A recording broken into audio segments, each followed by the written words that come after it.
My research focuses mainly on contemporary women's writing in Canada and the idea of post-millennial crisis, whether this is personal, social, environmental, or even related to a post-9/11 era, and how their relationship to feminist practices has shifted.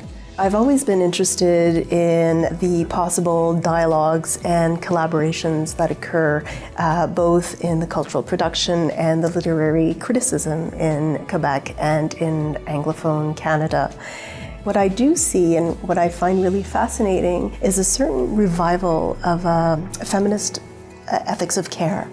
And we've seen that in the translations and republications of the early work of Carol Gilligan, who is a psychologist who was one of the first to look at the ethics of care in a feminist light, looking at how care can intervene and form a kind of aesthetic and social response to the crises that we face in the 21st century.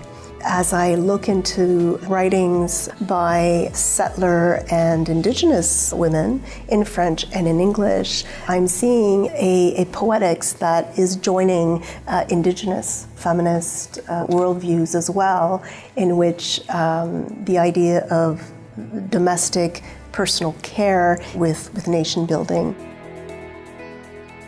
There is a very vibrant Canadian Literature Centre here at the University of Alberta that I happen to direct.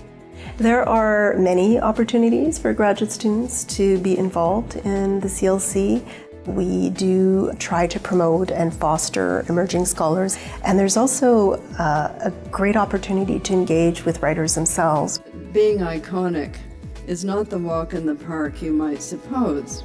And create a public forum for literary dialogue and debate and cultural discourse.